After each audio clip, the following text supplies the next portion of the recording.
Les amis, j'espère que vous allez tous très très bien. On est le 23 février, on est dans 10 jours là, un peu plus, hein, un peu plus de 10 jours. Il y aura du coup les premiers essais en Australie. Je suis pressé, je suis hypé.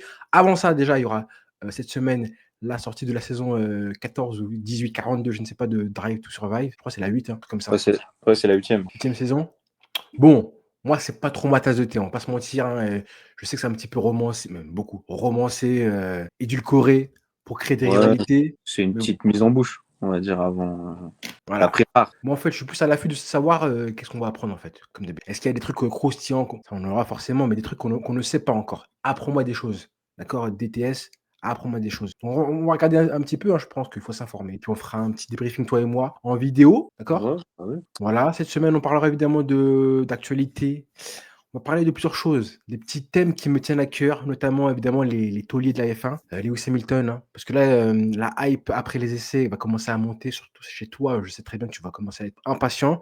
Là, on se connaît, hein, C'est d'accord? pas que je vais commencer, c'est que je suis déjà impatient. En plus, Non, mais dans le avec sens, sa petite déclaration, son petit post qu'il a mis sur Insta et tout, ouais, ça hype un peu. non, mais dans le Et, sens, là, pour l'instant, c'est profil bas. ouais, Intérieurement, au fond de vous, vous avez l'espoir qu'il soit du coup, enfin, que Ferrari soit devant tout le monde, mais c'est pas le cas pour l'instant, hein. Mercedes est favori, mais l'espoir étant est grandi, je le sens, hein, ça se sent, ça se perçoit, mais pour l'espoir l'instant, c'est renaît. l'espoir renaît, comme dirait Sassou.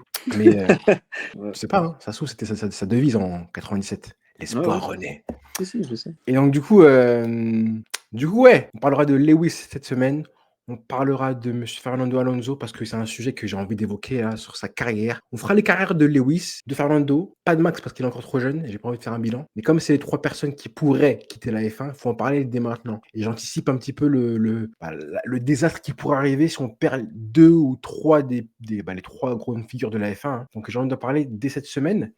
Et puis, comme j'ai dit, on parlera de DTS, hein, Drive to Survive, avant la semaine pour la présentation du Grand Prix d'Australie. Et ce soir, du coup, là, on est lundi 23, on a une nouvelle aujourd'hui de la FIA. Forcément, il fallait en parler. On a appris quelque chose concernant les moteurs. Je te laisse nous en parler. Pas de souci. Donc, du coup, on a pu voir, c'est sorti aujourd'hui, hein, ou hier, non, c'est sorti ce matin, je crois. Ce matin même. Ce matin que la FIA envisagerait de réduire la puissance électrique maximale des PU. Donc, je pense que ça fait suite Déjà, c'est quoi les au, PU? c'est les unités de puissance, enfin, c'est le moteur électrique, et Power Unit Power Unit, yes. pour les anglophones. Mais je pense que ça fait suite aux plaintes, enfin aux plaintes. Mais c'est sûr Peut-être même. pas, peut-être pas aux plaintes, mais en tout cas au dire du président GPDA qui est Carlos Sainz en ce moment, qui a demandé à la FIA et à la Formule 1 d'être un peu plus ouvert si jamais il y avait des petits soucis pour faire des modifications au cours de la saison et même avant le début de saison. Donc ils ont tous dit, les pilotes, que pour un circuit comme Bahreïn, ça posait déjà quelques petits soucis, mais on va dire que c'était les circuits les moins impactés par ce Ouais, type de réglementation, mais que pour un circuit comme Jeddah ou Las Vegas, ça pourrait poser des problèmes. d'accord. Et donc, du coup, la FIA, sans même avoir vu ou testé, commence déjà à dire oui, on se laisse peut-être une marge de manœuvre à baisser la puissance des moteurs électriques de 15 à 30%, ce qui est énorme. En gros, la partie électrique serait réduite. Ouais, de 15 à 30%. Entre 15 et 30%, ils ne savent pas trop encore. Et D'accord. s'ils vont le faire, mais en tout cas, s'ils le font, ça serait ça. Donc ça, c'est ça la breaking news du jour. En gros, la partie électrique du moteur, pour l'instant, elle est répartie à 50 avec la partie, thermique. Et là, du coup, ce serait, 15 à 30 en moins d'importance pour la partie électrique, ce qui est considérable, hein. Et donc ça, forcément, quoi qu'il arrive, hein, ça va changer la donne pour les équipes. Et apparemment, tu vois, elles ont demandé, bon ça on ne le savait pas, mais là c'est sorti, que la FIA aurait demandé ainsi aux équipes de tester à Bahreïn des roulages avec moins 50, moins 100, voire moins 150 kilowatts de puissance électrique. Donc, ce qui représentait un compromis autour de plus ou moins environ 300 kilowatts de décharge en fait. Et donc, du coup, ça ferait une perte estimée à 1,5 à 2,5 secondes autour. C'est beaucoup, hein. Mais avec un boost apparemment qui serait utilisable plus longtemps. C'est mieux ça. Moi, je préférerais ça. Quitte à avoir des pilotes qui sont à fond pendant toute la ligne droite là, ou presque, Mmh. moins de lift and coast aussi. Mais moi, le problème, que ça va forcément, avantager des équipes et en désavantager d'autres et ça, on le sait pas. Bah, toutes les équipes qui ont misé vraiment fort sur l'électrique, comme par exemple Red Bull, comme on en entend parler et qu'ils sont très apparemment là, ils ont l'air d'être au point au niveau partie électrique, bah, je Mmh. suis sûr que eux ils seraient pas tout à fait d'accord avec ça. Et moi, ce qui me pose problème aussi, c'est que on nous parle d'une réglementation quand même depuis, allez, ça fait quoi? C'est depuis le début de la réglementation à effet de sol qu'on sait que ça va devenir. Ouais, c'est ça, même avant, je crois. Donc ça fait ouais, donc depuis 2021 quoi, en Ouais. soi. Et en gros là, on se rend compte que il y a des petits bugs quoi, que c'est compliqué. Donc comme il est dit là, en clair, le ratio 50-50 validé sans MGUH pourrait s'avérer trop ambitieux. Trop ambitieux? Ouais, trop ambitieux pour la technologie actuelle en fait. Donc ouais, je pense qu'ils se sont vus un peu trop beaux et que même les ingénieurs en fait ne sont pas capables de fournir un ratio recharge-déploiement électrique assez conséquent pour ce type de circuit ou en tout cas ce type de course. Et donc ça, pour moi, c'est triste parce que c'est un aveu de faiblesse quand même, un petit peu de la part de la FIA et de la F1, même avant le début de la saison, de se rendre compte qu'au final, ils sont allés dans une mauvaise direction.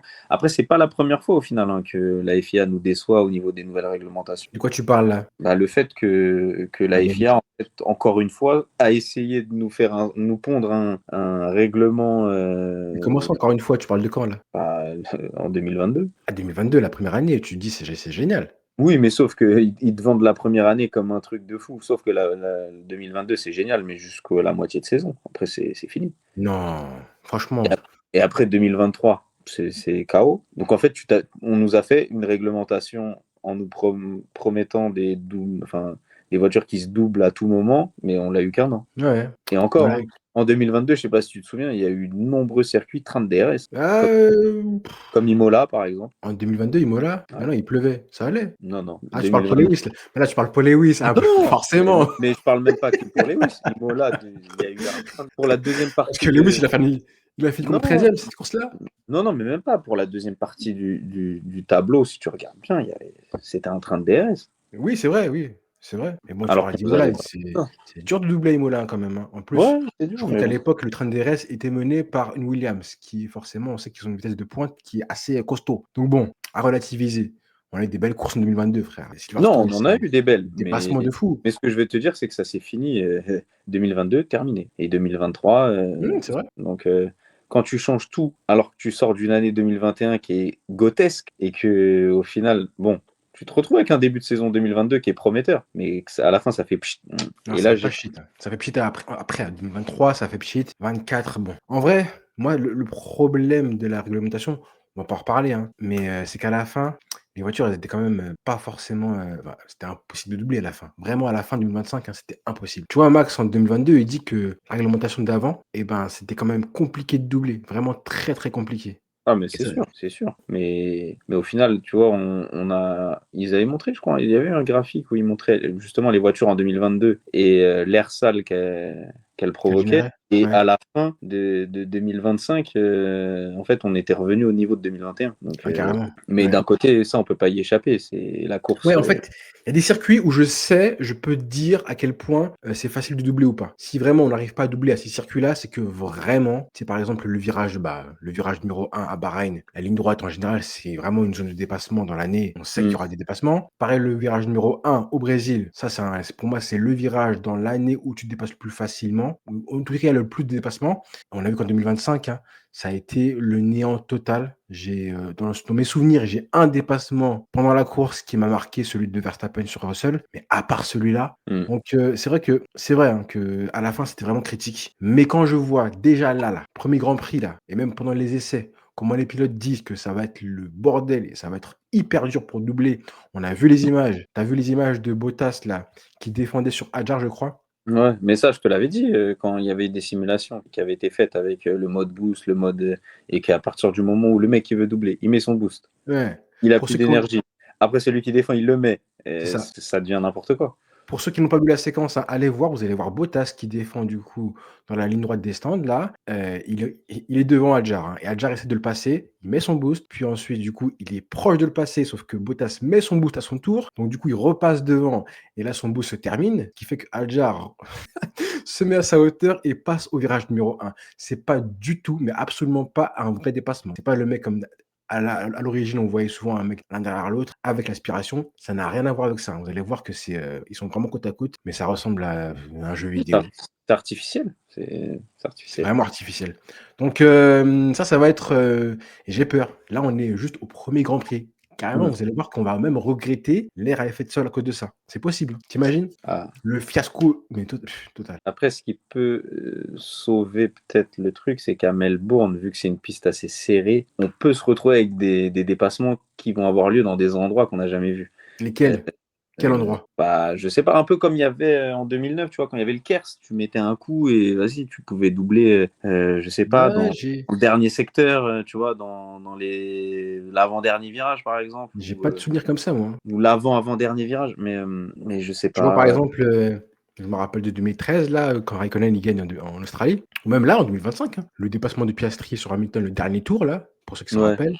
Mm. Ça, c'est bon, il pleuvait un petit peu, donc c'est un petit peu faussé, mais Raikkonen, je me rappelle qu'il double Hülkenberg, je crois, de mémoire, une Force India, en 2013, bah, du coup, à l'extérieur, là, après l'espèce de chicane, là, à Ouais. la fin du circuit. Mm. Ça, je l'ai jamais vu, hein. Depuis les années qui sont passées, je n'ai jamais vu un dépassement comme ça, encore moins là, pendant l'ère de l'effet de sol. Bah là, C'est peut-être qu'on le verra. c'est C'est possible. possible. J'ai Après, du ce qui mal. favorisait aussi le dépassement à cette zone-là du circuit, c'est que c'est devenu une ligne droite aussi, il faut pas oublier. Avant, tu revenais pas d'une ligne droite. Tu avais quand Ouais, même un virage qui faisait que tu avais un petit effet accordéon. Et là, c'est vrai que c'est une pleine charge maintenant. c'est Donc, ça. ça facilite le dépassement avec l'aspiration. Mais là, je sais pas. Franchement, Moi, je la sens mal, hein. Je je la sais sens pas. mal. Ça pue. Et moi j'ai peur aussi des accidents, en fait. J'ai peur Ah que. oui, ça, faut en parler, mon ami. Et j'ai- j'ai vu des pilotes qui en ont parlé aussi parce que ce qui s'est passé au départ, pareil pour ceux qui ont vu la vidéo, je pense que tout le monde l'a vu, hein, des départs de Ferrari, des départs des moteurs Ferrari, notamment, bah, tous en fait, hein, on a vu les As partir comme des avions Hmm. et Hamilton passer de la 11e à la première place. Bon, il y avait pas tout le monde Non, je évidemment sur crois la que c'est grille. neuvième. Je crois que c'est 9e? neuvième. Ouais, D'accord. neuvième. En tout cas, Russell est en pole ou il est 2e? Je sais plus. Non, Je sais Russell est en pôle.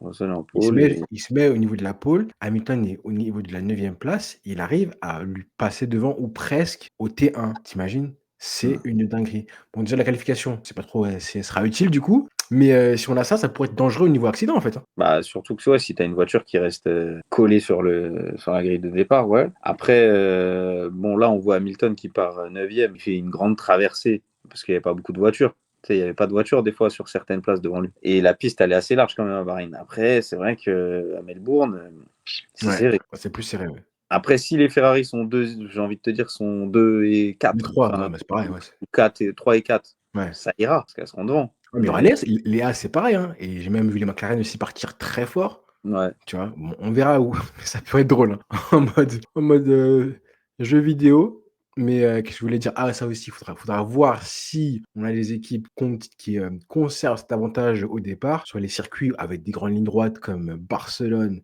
comme le Mexique, tu en as parlé la dernière fois. Le Mexique, Barcelone, quand tu as un avantage comme ça, mais en fait, la qualification, à quoi elle sert, en fait? À quoi Mm. elle sert? Ça va être Non, mais drôle. je pense quand même que ça sera un problème que les motoristes vont pouvoir résoudre assez rapidement. Alors peut-être pas pour les 2 premiers Grands Prix, mais je pense que avant 5-6 Grands Prix, ça sera réglé, je pense. On verra. Moi, j'ai envie de voir ça quand même. Au moins Je un ou vois 2 Grands pas, Prix. je vois pas par exemple une Mercedes faire la pole à chaque fois et ne pas réussir à prendre un bon départ au bout d'un moment. Genre toute l'année, se faire doubler par des moteurs comme. Non, j'y crois pas. Je pense. Bah, c'était il y a 20 ans, hein. Je me rappelle, il y avait des TF1, des voitures qui avaient, cette puissance, ouais, cette puissance moteur au départ, notamment les Renault, pour ceux qui s'en rappellent, hein, les plus anciens, entre 2002, 2003, 2004 et tout. Au départ, les Renault, c'était une folie, c'était juste une folie Mm. et ouais, le moteur V10, Renault, légendaire. 1 litre, 3 litres 5? Un truc comme ça, je crois. Bref, du coup, on verra vraiment ce que nous dit la FIA concernant, du coup, ben, la répartition électrique parce que ça peut vraiment changer la donne et même l'avantage des Mercedes, peut-être qu'il sera un peu plus, un peu moins du coup, Tout dépend si c'est sur la partie moteur thermique qu'ils ont travaillé ou sur la partie moteur électrique. Là, Ouais, en fait, on ne sait pas. c'est ça. Et pour l'instant, il n'y a pas l'air d'avoir d'équipe qui se plaignent. Donc peut-être que ça n'aura aucun incident, je ne sais pas. Mais, ouais, tu vois, ça parle de circuits comme Jeddah et Shanghai. Ouais. Shanghai, la ligne droite, je ne sais pas ce que ça peut donner. Putain, Jeddah, pareil, c'est longue ligne droite là où on va avoir des pilotes qui vont parcourir 500 mètres peut-être à 316 km/h parce qu'ils pourront pas déployer d'énergie. Ça va me rendre ouf ça. Ce sera un peu relou. Justement, bah voilà, là j'ai une vidéo qui montre en tout cas, c'est un effet graphique, hein, qui montre justement, les différences bobinées, qui montre les différences de puissance thermique et électrique surtout, hein, surtout électrique, hein, des, voitures, des monoplaces et on voit, ils ont pris 4 voitures, les 4 écuries favorites, hein, Red Bull, Mercedes, McLaren et Ferrari et bah, écoutez, je pense qu'il y en a plein qui connaissent un petit peu le principe, hein, c'est les différentes lignes, mais surtout quelle voiture déploie le plus de puissance au freinage et surtout à la réaccélération et en vitesse de pointe. Il y a des grosses différences, hein, on peut les voir ici. On voit déjà qu'en vitesse de pointe, vous allez voir à chaque fois qu'on a la Red Bull qui est quand même pas mal et au freinage, hein, à chaque freinage, on a Lewis qui freine plus tard que tout le monde, hein, que Max, que Kimi, que tout le monde. On retrouve notre Lewis. La légende du pilote qui freine le plus tard possible. Ouais, celui qui a les plus grosses. Les plus grosses baloches. Mais l'expérience prouve que c'est pas forcément le mec qui freine le plus tard qui est le plus rapide. Non, ça c'est sûr. Mais ça me rappelle quand même des petits beaux dépassements qu'il a fait dans le passé, comme à Monza en 2017 sur Kimi Raikkonen. 2007. Ouais, 2007, pardon. Pas 2017, 2007. Il avait les pneus neufs, hein, c'était Il arrivait de très loin. Il arrivait de très, très, très loin. Encore plus loin, quelques semaines plus tard au Brésil face à Barrichello. Du coup, ce que je disais, c'est qu'on voit Lewis freiner plus tard que tout le monde, hein. Un peu galéré par contre à la réaccélération. Ouais, beaucoup galéré même, je dirais. Mais Ouais. c'est vrai. Est-ce que c'est la Ferrari qui demande ça ou est-ce que c'est son style de pilotage qui veut ça? J'ai tendance à croire que c'est lui, que c'est Lewis. Non, je pense que c'est lui. Je pense que c'est lui, mais par contre, là, la Mercedes a mis une pile à tout le monde quand même, hein, sur les Bah derniers. là, on peut pas savoir si c'est le moteur Mercedes ou si c'est la façon dont, Antonelli déploie Son énergie. son énergie, ouais. Moi, je kiffe les lignes de Max, hein. Les lignes qu'il prend, j'aime trop. Je regarde que ça, en fait. En tout cas, c'est incroyable de voir quand même que. Parce que visuellement, à la caméra, on le voit pas. On n'arrive pas à voir autant de différences que là, on peut le voir. C'est vrai que c'est bluffant de voir que autant de mecs ont des différences de pilotage et de Ouais. victoire et qu'au final, à la fin, il reste 1/10 ou 2/10 d'écart seulement entre eux. Bah, c'est ça, hein, ça le niveau, ça c'est un truc, ça me passionne, tu vois? On va en parler plus tard. Moi, je pense qu'on aura d'autres vidéos comme ça. Souvent, ils les font pour les tours de qualification entre le 1er et le 2e. Ouais. Très souvent, on a ça et on fera des petits focus comme ça où on verra, les différentes trajectoires parce que moi, ça me fascine, ça me passionne. J'ai envie qu'on se penche avec, ceux qui commentent les vidéos pour, savoir s'ils ont le même regard sur les styles de pilotage, en fait. Les styles de chacun. Pourquoi Max, il est si rapide? Pourquoi il est si particulier? Comment Lewis, il freine aussi tard? Ça me psychote. On nous l'a dit ça. Ouais, Parce que, quand il était petit ça on sait, au karting, on tout le connaît monde freinait l'histoire. au panneau 100 et son père, il se mettait 30 mètres plus loin, il disait mais tu freines ici. Abuse pas de 30 mètres, il a dit. Non, mais ça, l'histoire, on la connaît tous, sauf que là, on est plus au karting. Comment le mec, il fait encore ça aujourd'hui? Tu sais, c'est un truc. Et Ah, comment le mec, en plus, arrive, en freinant aussi tard, à ne pas maltraiter ses pneus?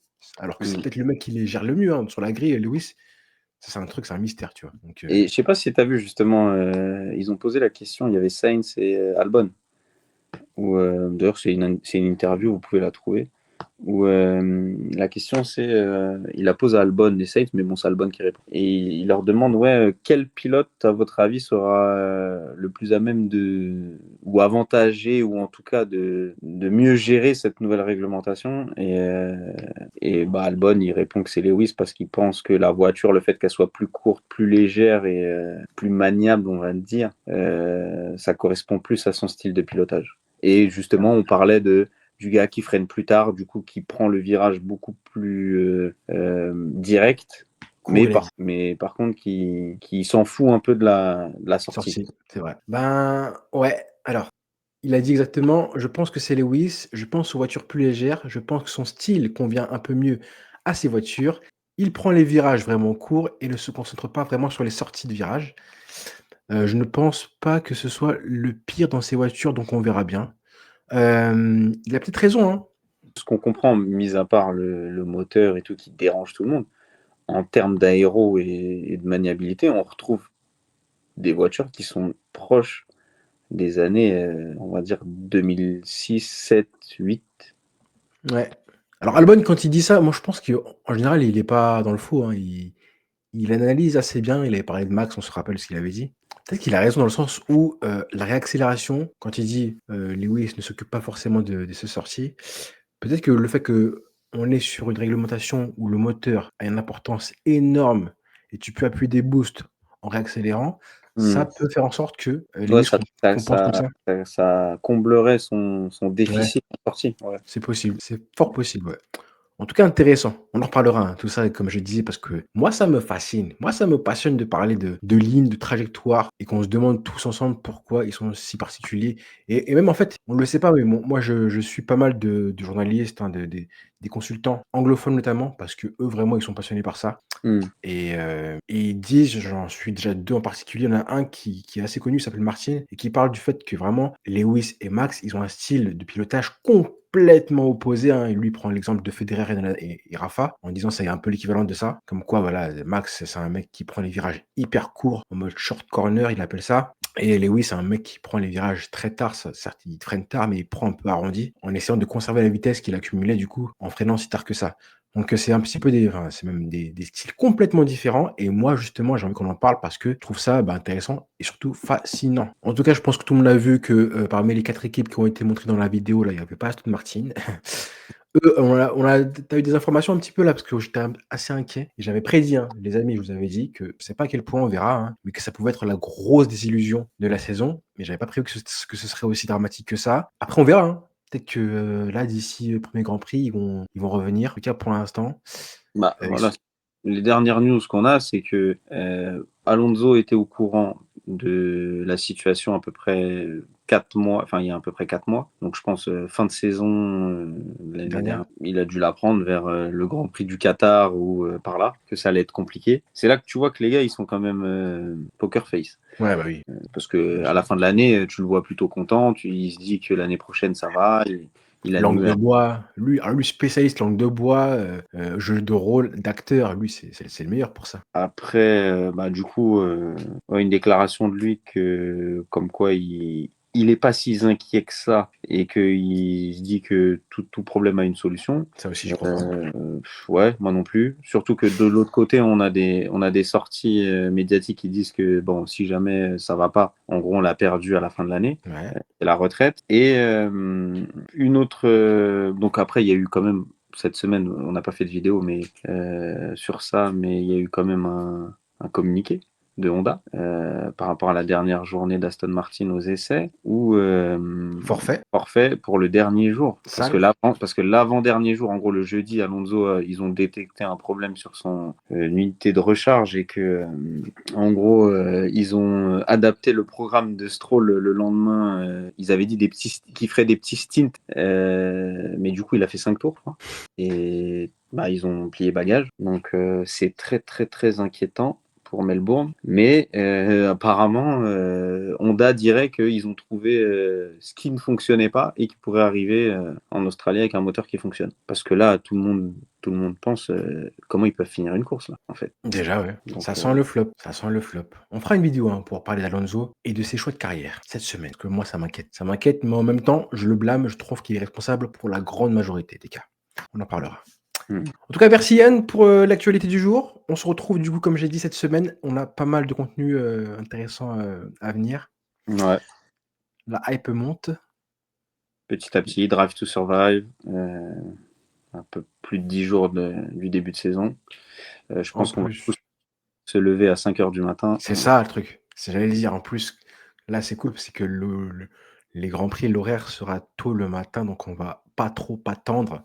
Ouais. Voilà, donc ça va être, génial à Ouais, parce voir. que c'est vrai que des fois, tu te lèves et tout, tu te dis, Ouais, ah putain, il y a un Grand Prix et le Grand Prix, il est à 15 heures et tout. 20h et tout. Oh ouais, flemme.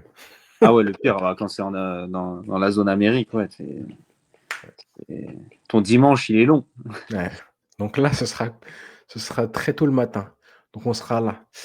Voilà, les frères. Rendez-vous très vite du coup sur la chaîne Rivalité F1. Bonne soirée à tous les frères. Bonne soirée.